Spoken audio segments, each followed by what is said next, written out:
Coba. Iya, Oke, udah. Sepertinya sudah terekam ini, Bu.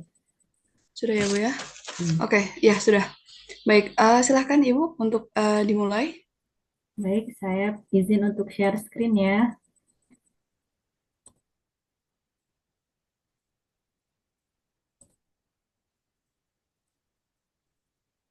Apakah sudah terlihat ini PPT saya, Iya, teman-teman? Sudah, sudah Bu. Ibu. Ya, silahkan. Bisa dimulai. Baiklah, coba saya mulai ya micro teaching ini. Bismillahirrahmanirrahim. Assalamualaikum warahmatullahi wabarakatuh. Waalaikumsalam Waalaikumsalam. warahmatullahi wabarakatuh.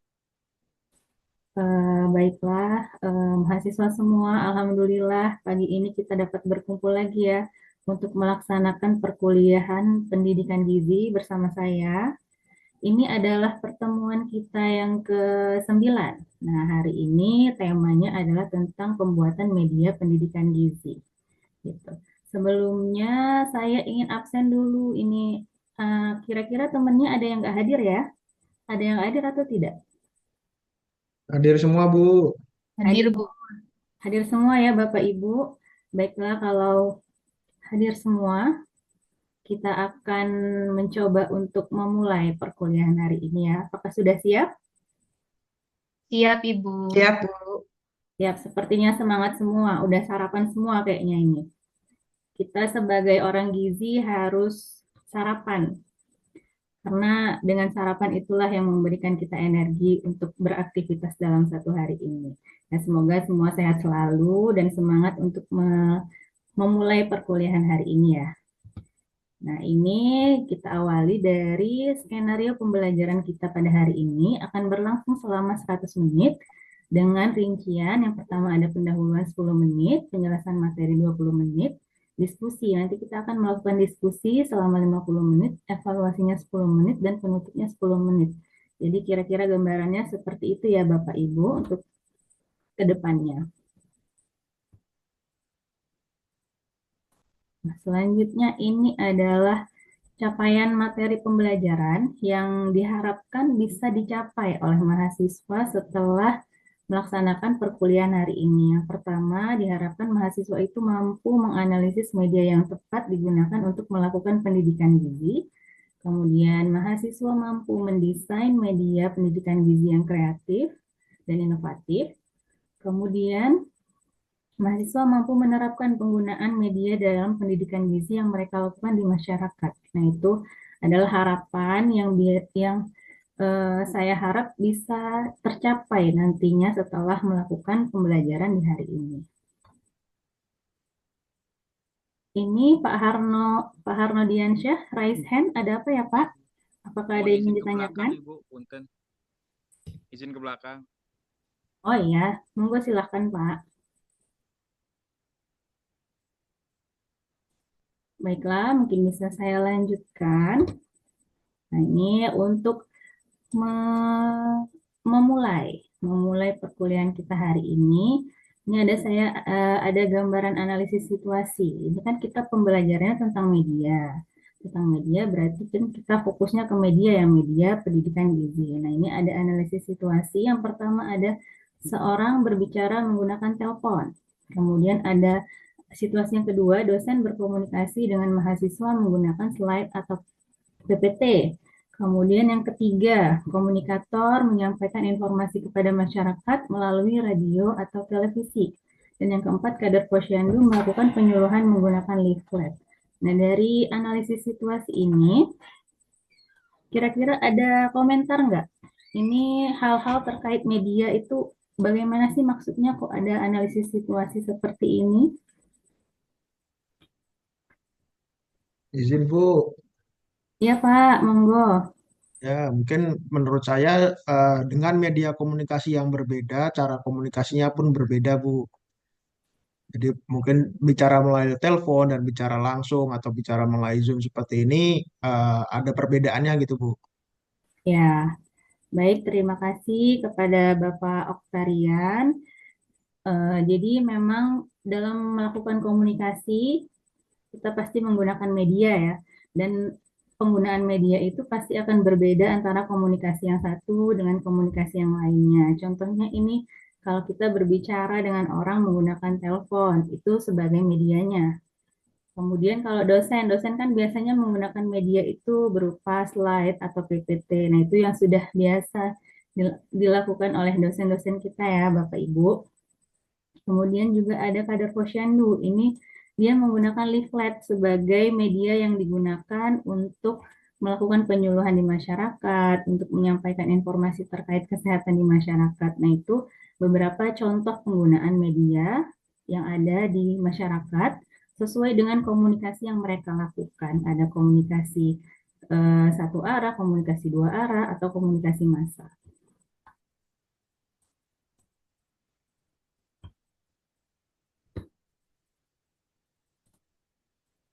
Selanjutnya, kita masuk ke pembahasan. Jadi sepertinya terkait media ini sudah umum ya, sudah umum diketahui oleh kita semua karena mungkin memang itu hal yang biasa kita gunakan dan kita pakai dalam sehari-hari.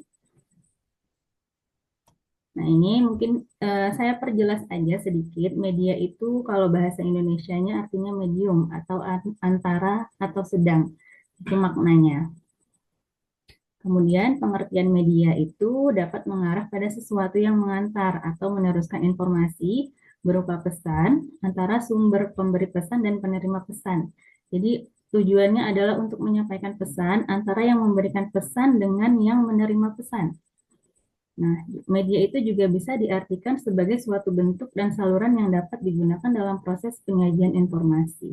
Jadi tujuannya adalah untuk berkomunikasi, tujuannya adalah untuk menyampaikan informasi. Media ini sebagai perantara untuk biar informasi itu dapat tersampaikan dengan baik, dengan jelas, dan lain-lain.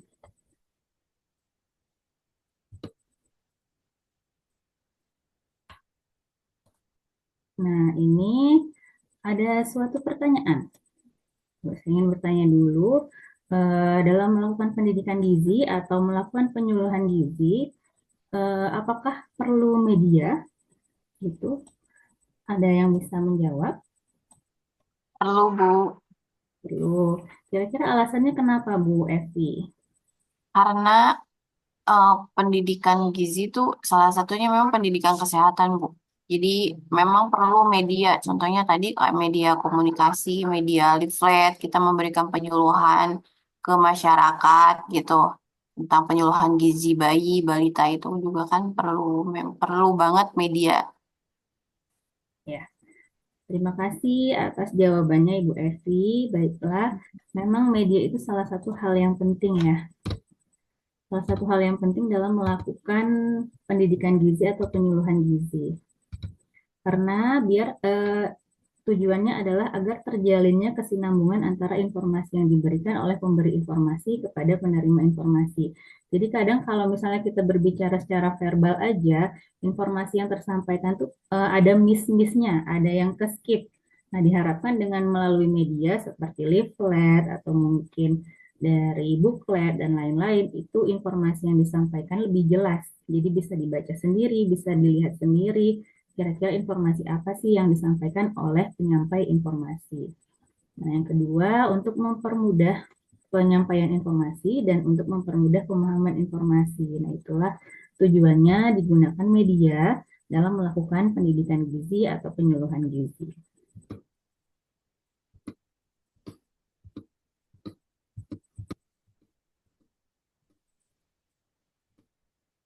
Nah, kira-kira di sini sudah ada yang tahu belum jenis-jenis media yang bisa kita gunakan untuk melakukan pendidikan gizi? Ada apa aja ya ibu-ibu kira-kira atau bapak-bapak?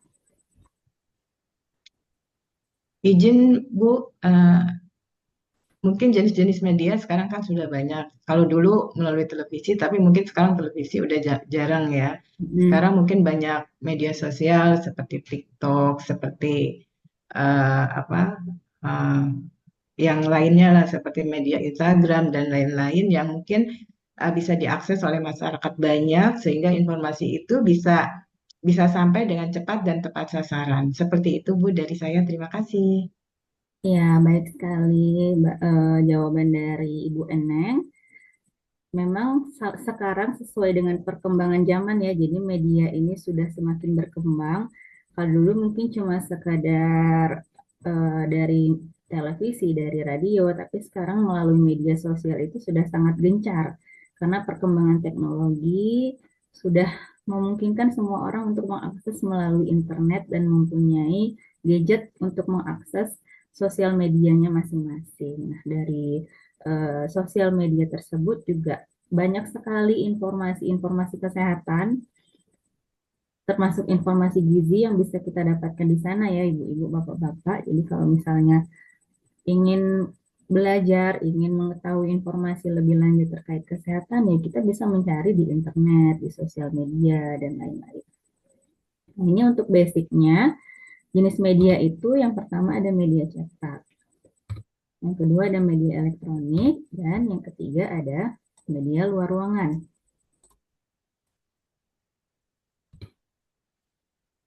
Nah, untuk media cetak ini merupakan alat bantu untuk menyampaikan pesan kesehatan yang memang dicetak dalam bentuk cetakan atau hard copy. Contohnya ada buklet, leaflet, flyer, flip chart, poster, atau foto. Nah, ini mungkin gambarannya antara buklet, leaflet, flip chart, poster, dan lain-lain yang mungkin memang bisa digunakan oleh kita dalam melakukan penyuluhan gizi atau melakukan pendidikan gizi di masyarakat. Yang kedua, ada media elektronik. Media elektronik ini merupakan suatu media bergerak yang dinamis, dapat dilihat dan didengar dalam menyampaikan pesan-pesan kesehatan. Atau juga bisa disebut dengan media audiovisual. Nah, kalau media audiovisual ini bagaimana ya? Kira-kira bisa kita jelaskannya? Ada yang bisa membantu menjelaskan? Audio dan visual.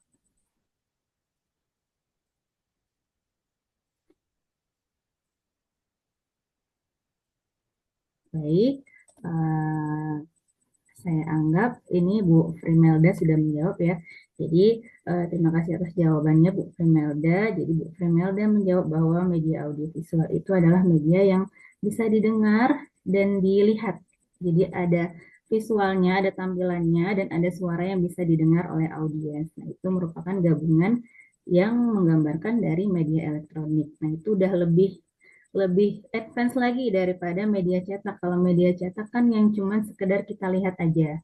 Sementara kalau media elektronik itu sudah ada suaranya yang juga bisa kita dengar. Contohnya ada TV, radio, film, video, kaset, CD, dan VCD.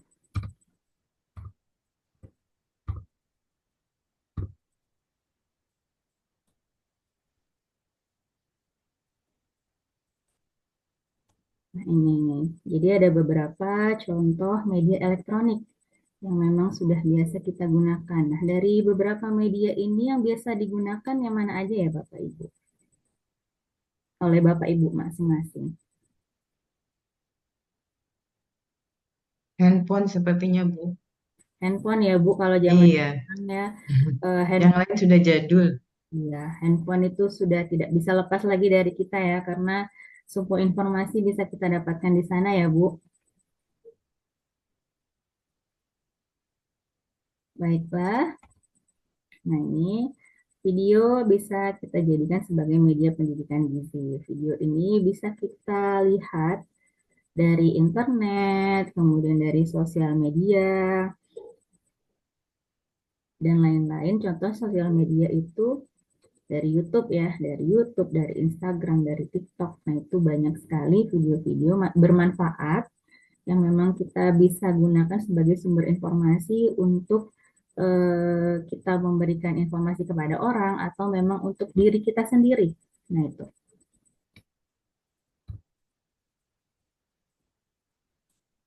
Video merupakan media untuk menyampaikan pesan atau informasi yang mengarah ke sosialisasi program dalam bidang kesehatan, mengutamakan pendidikan dan penerangan serta komunikasi kesehatan yang bersifat persuasif. Nah, ini adalah video yang memang bisa digunakan untuk menyampaikan pesan kesehatan. Kira-kira dari Bapak Ibu, video udah pernah belum menonton atau melihat video yang memang tujuannya adalah untuk menyampaikan pesan kesehatan di dalam sana? Pernah Bu, Video apa Pernah itu, juga, Bu. Pak? promosi ada waktu itu saya lihat di apa namanya di Instagram sih Bu, itu ada apa bebas tuberkulosis gitu. Jadi Mm-mm. dia menyampaikan video singkat bagaimana tuberkulosis itu dan apa yang harus dilakukan ketika mengetahui orang terdekat terkena TBC, misalkan melakukan jadi mengarahkan ke nakes yang mana atau prosedurnya bagaimana seperti itu Bu. Baik, terima kasih Pak Oktarian atas jawabannya. Jadi memang Instagram itu salah satu media untuk kita bisa mendapatkan informasi berupa gambar atau video ya. Dan di sana banyak sekali informasi tentang kesehatan. Mungkin yang teman-teman lain juga pasti banyak melihat video-video terkait kesehatan lainnya ya. Nah, ini ada sedikit video Udah pakai skincare, body care, hair care, tapi hasilnya tetap nihil. terkait pendidikan Girls, merawat kesehatan. tubuh dan wajah. Udah pakai skincare, body isi dengan makanan. Nah, kemudian yang kedua adalah sosial media sebagai pendidikan gizi. Tadi yang sudah disampaikan oleh Ibu Eneng, bahwa sosial media sekarang ini yang bisa digunakan sebagai media pendidikan gizi seperti contohnya TikTok, Instagram, Twitter, Facebook, YouTube, dan lain-lain itu memang perkembangan zaman sekarang ini bisa mengakses internet dengan gampang, bisa mengakses sosial media dengan gampang, dan di sana banyak banyak sekali informasi kesehatan yang bisa kita dapatkan. Ini ada beberapa contoh poster atau gambar yang memang menyajikan informasi-informasi kesehatan dari beberapa akun terkait gizi. Nah, mungkin di sini teman-teman juga sudah ada beberapa yang memfollow-nya ya, karena kita berada di bidang gizi, otomatis kita harus mencari tahu banyak tentang gizi. Nah, salah satunya kita harus mendapatkan informasi ini dari Instagram, karena kita harus update terkait dunia kesehatan dan dunia gizi. Kemudian media luar ruangan, ini contohnya adalah papan reklame, spanduk, pameran, banner, dan layar lebar. Nah, ini ada kasus yang mungkin bisa jadi bahasan kita pada pertemuan ini, karena kita akan berdiskusi, nanti akan dibagi kelompoknya ya Bapak Ibu. Jadi satu orang ada 2 kelompok. Nah, ini kita harus berdiskusi terkait anemia pada remaja putri. Itu masih banyak terjadi di Indonesia. Nah, itu masih menjadi masalah gizi masyarakat yang memang harus kita atasi saat ini. Nah, tugasnya yaitu diskusikanlah dengan kelompoknya.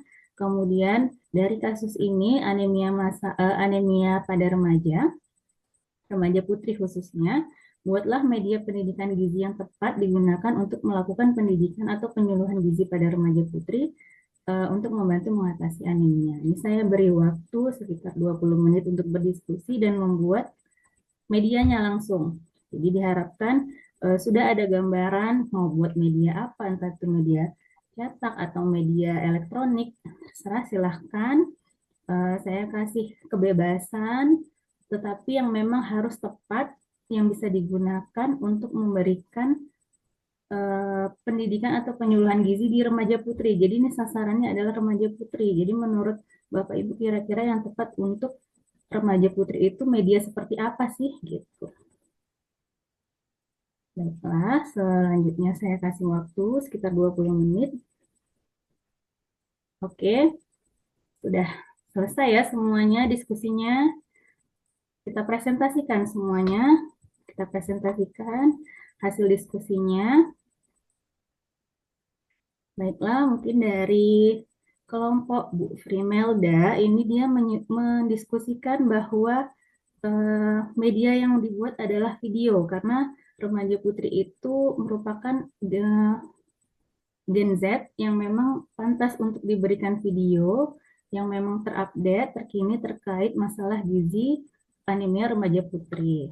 Kemudian dari Bu Eneng, kelompok Bu Eneng itu merekomendasikan untuk membuat buklet, ya kan? Membuat buklet terkait di mana di dalamnya tercakup asupan-asupan gizi yang baik untuk remaja, kemudian masalah anemia itu berbahayanya seperti apa, dan lain-lain, itu juga cukup bagus. Kemudian dari kelompok Pak Harno itu membuat poster. Membuat poster juga sudah dibuat sangat menarik, dan memang itu sangat eye-catching ya, eye-catching dalam pembuatannya, sehingga remaja-remaja putri itu diharapkan mau membaca dan lebih mengetahui tentang anemia gizi. Kemudian selanjutnya kelompok Bu Evi membuat aplikasi. Oh, ini bagus sekali ya Ibu. Membuat aplikasi yang memang terkini sehingga bisa memantau kira-kira remaja ini mengalami anemia atau tidak. Kira-kira asupan gizi seperti apa yang bisa direkomendasikan untuk membantu mencegah terjadinya anemia. Kemudian itu sudah sangat baik sekali Bu. Kemudian yang terakhir, kelompok Pak Oktarian itu membuat leaflet ya. Itu juga sangat bagus leafletnya, itu sudah sangat menarik. Sudah diharapkan itu bisa dibaca oleh para remaja putri sehingga bisa membantu untuk meningkatkan Ibu, waktunya sudah habis. meningkatkan kesadaran anemia pada remaja putri. Nah, mungkin demikianlah yang sudah bisa saya sampaikan pada pertemuan hari ini. Saya harap semoga pertemuan ini bisa bermanfaat untuk Bapak Ibu semua, dan terima kasih atas perhatiannya. Saya akhiri, wassalamualaikum warahmatullahi wabarakatuh. Waalaikumsalam warahmatullahi wabarakatuh. Terima Baik, kasih Bu. terima kasih Ibu Liani. Langsung saja kepada Prof. Darwan untuk memberikan saran dan masukannya, Prof. Ya, makasih Mbak Dian. Jadi memang ini sekali lagi saya ingatkan ya, coba waktunya diperhitungkan betul gitu. Kalau perlu taruh di atas meja itu, sehingga kita bisa mengatur, karena di pembelajaran mikro semacam ini sebenarnya kan kita ingin melihat hal-hal yang esensial saja. Tapi secara umum saya menghargai cara Mbak Liani presentasi. Beberapa saran saya, sekali lagi, kalau bisa jangan terlalu menonton slide-nya itu. Jadi kalau ukuran hurufnya udah bagus ya, udah agak besar, tapi mungkin ada kata-kata kunci yang harus kita tonjolkan sehingga bisa diberi warna lain gitu ya. Kalau cara Mbak Liani menghadapi layar komputer juga ada cukup bagus. Tidak selalu melihat layar, meskipun sebetulnya di slide itu kalau bisa untuk sebagian kalimatnya dicek ulang sehingga bisa lebih efektif ya. Terus kita tuh usahakan kalau presentasi itu ekspresi wajah itu penuh dengan senyum begitu ya, meskipun jangan senyum terus gitu.